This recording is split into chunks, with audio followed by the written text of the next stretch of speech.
Oi oi people, Silky here and welcome to the Life a Musician podcast. A podcast I created to help empower my fellow DIY musicians by sharing valuable insights into how to market and monetize your music independently. The Life a Musician podcast is brought to you by my artist services company, Hookins Management. We specialise in helping DIY musicians on smaller budgets grow and monetize their fan bases. You can check out more information on the music artist services we offer and book a 1-hour video call with me for some free advice on your music career at hookinsmanagement.com. On today's episode, I'm going to be sharing the key steps my band Death of Guitar Pop have taken to build a huge fan base for our DIY ska band and turn our band into a business that currently turns over £250,000 per year that has been paying me and my bandmate and business partner Jonny a consistent monthly salary for the past 4 years. We've had 2 albums in the UK official top 40 album charts, completed 2 successful self-promoted headline tours of the UK, headlined and sold out a self-promoted show at London's 1500 capacity Electric Ballroom venue, been booked overseas for a headline tour of Australia,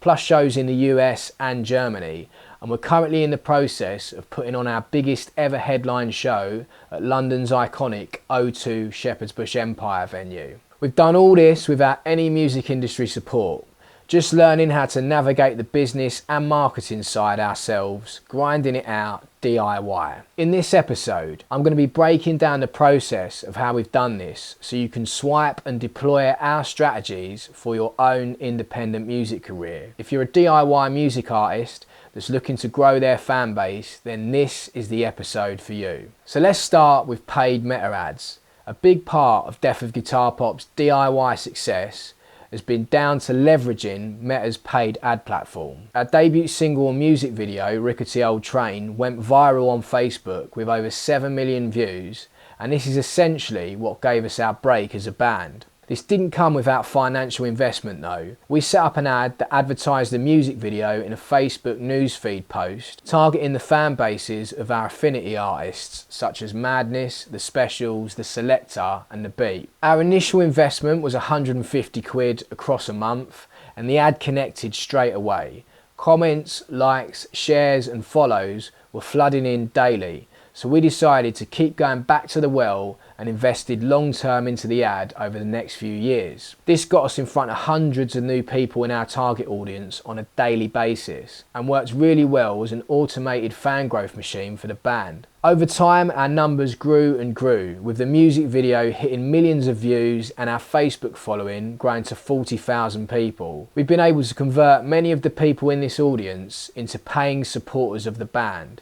Our customer list is currently sat at over 8,000 people. One of the key strategies for building our list of monetised fans to over 8,000 people has been prioritising selling our music products directly to our fan base, as opposed to sending our fan base over to Spotify to focus on building our streaming numbers. Although Spotify is a great discovery platform for new music and makes it very convenient for music fans to access the back catalogue of their favourite artists, trying to sustain a DIY artist business through streaming is not by any means the most optimal way of doing so. We could have sent everybody that was showing love on our Facebook music video ad over to Spotify to follow our artist page and pre-save our new songs, and this would have certainly built our Spotify numbers quicker and maybe even landed us on more playlists, but ultimately sending these new fans we'd converted from our Facebook ads straight over to Spotify would have been essentially sending potential new customers for our business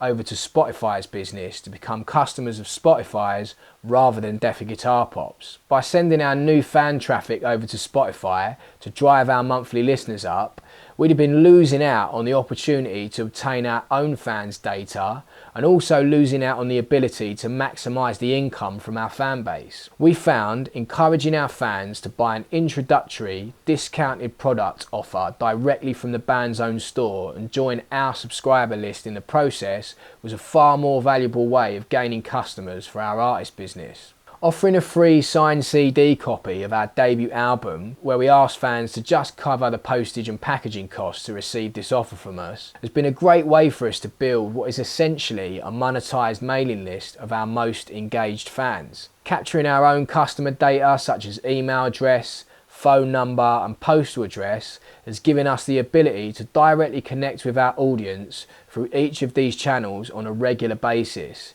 and therefore been key to building an omnipresence in their lives as we keep showing up, promoting everything our band does to them through our data list marketing campaigns. Email campaigns, text marketing, a fan community WhatsApp group, and old school direct mail through the post have all been great ways of engaging our audience. Many fans that bought the initial 3+ shipping CD offer have ascended as customers and bought concert tickets, merch, and joined our fan club. A key factor in getting fans to the point from showing initial interest in our band by discovering our music through a Facebook ad and picking up a free CD offer to actually becoming a long-term paying supporter that buys our concert tickets, merch, backs our crowdfunding campaigns and joins our fan club is simply taking the time to work on nurturing the relationship with our audience and establishing a community of like-minded people around our band. There are two main parts to this.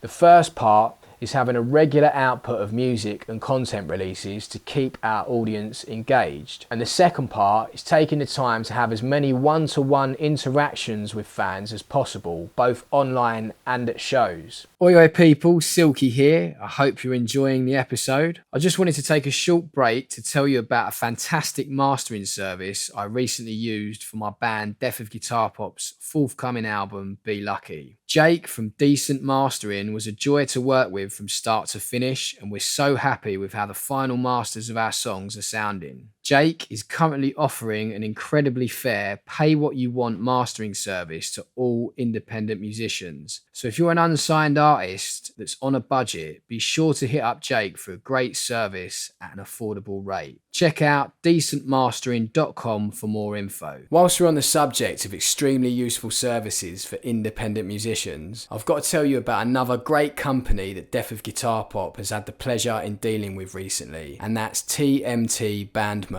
These guys have supplied us outstanding quality merchandise at a very reasonable rate for events like our Australian tour, our big headline show at London's Electric Ballroom, and throughout festival season this summer, helping us serve our loyal fan base with pucker merchandise whilst making money as a DIY band in the process. TMT Band Merch understand budget can be tight for smaller artists and offer special discounted rates for DIY musicians. I have to say their customer service has been incredible, and we'll continue to use them for the foreseeable future for all of Death of Guitar Pop's merch needs. If you want high quality band merch at a cheap price with fast turnaround times, go to tmtbandmerch.co.uk and tell them Silky sent ya. Now, let's get back to the podcast. In regards to having a regular output of music and content releases, our band has released 4 full studio albums, a live album and 17 singles with accompanying music videos, plus tons of other regular social content since our first release back in 2016. We've been consistent and it's paid off. Long-term fans have been on a journey with us for a number of years now, so feel emotionally invested in our band. And any fans that have newly discovered our band have a whole back catalogue of music and content that they can binge straight away. In regards to building a deeper connection with our fan base by taking the time to have one-on-one interactions with as many of our fans as possible, we've spent thousands of hours personally replying to comments, messages and emails from our fans. And we've also taken the time to make phone calls to fans to thank them for their support. And we've come out and done meet and greets at every show we've ever played, making sure we give our fan base as much of our time and attention as possible to show them how much their support is appreciated by us. Adopting this attitude of prioritising personal interaction with our fan base has led to long-term loyalty from them, and our band has been in the privileged position of not ever having to seek a record deal, as we have a sizable, loyal fan base that is willing to fund our album production and release costs for us. Which brings me to my next point, crowdfunding. Stick around for part 2 to find out how crowdfunding has helped our DIY band raise over 70 grand from our fans to release our 4 albums. And I'll also be sharing many other key methods our band has used to build a huge, monetised fan base DIY. Don't forget, if you'd like to book a 1-hour video call with me for some free advice on your music career, simply get in touch by emailing info@hookinsmanagement.com or DMing hookins_management on Instagram. Nice one.